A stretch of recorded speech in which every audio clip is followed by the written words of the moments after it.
SFT, can both exegete Hebrews 3:12, and I will help pull that up as well. Seamus says, this verse will clarify that Christian brothers can fall away. So the text says, take heed, brothers, lest there be in any of you an evil heart of unbelief in departing from the living God. But exhort one another daily while it's called today, lest any of you be hardened through the deceitfulness of sin. For we are made partakers of Christ if we hold the beginning of our confidence steadfast unto the end. While it is said, today if you will hear his voice, harden not your hearts, as in the provocation.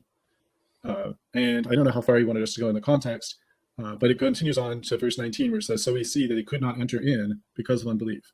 And I would take this text to be using the people of Israel as an example of those who will not enter into heaven because they do not trust in Christ.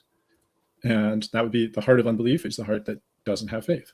So I don't see this as a discussion of someone formerly believing and then falling away, but I do appreciate that the word there, take heed, brothers, some people might take that to suggest that that the people mentioned therefore are believers because they're called brothers in 12. I just don't find that very compelling. Okay, thank you very much, Francis. Eli, floor is yours. It's not just because they're called brothers. It's because in verse 1, which is the same context, he calls them brothers and sisters who share in the heavenly calling. Fix your thoughts on Jesus. That's not unbelievers. Now, verse 12, exactly.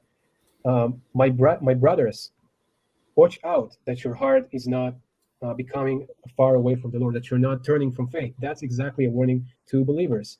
Then he continues in verse 14, as he said, we are partakers of Christ. I think that's when you have a perfect in a Greek and a stative verb, it's intensify. You are partakers of Christ if you continue. What is partakers? He has already established that in chapter 1. Jesus, the King, has partakers. Okay, who are those partakers? They are those who are going to inherit salvation. And salvation, as I said, is the subjection of the world to come. So the partakers are co-rulers with Christ. Okay, in verse 6, the house of Christ. What's the house? It's a quote from Numbers 12, where it says that Moses is faithful over the house. What's the house? It's the priestly community, those who serve God as priests. And priesthood is conditioned. Israel failed that role. And the rest, what's the rest? It's not salvation. It says in chapter 4, God himself entered the rest. Did God enter salvation? No. God finished his work and he reigned. Okay? The same thing. We are called as believers to finish our work, to persevere to the end, and then we will reign with Christ. Moses did not enter the land. It doesn't mean he wasn't saved. No, it's not a typology or symbol of salvation, because entering the land required both perseverance in faith and obedience to the Father.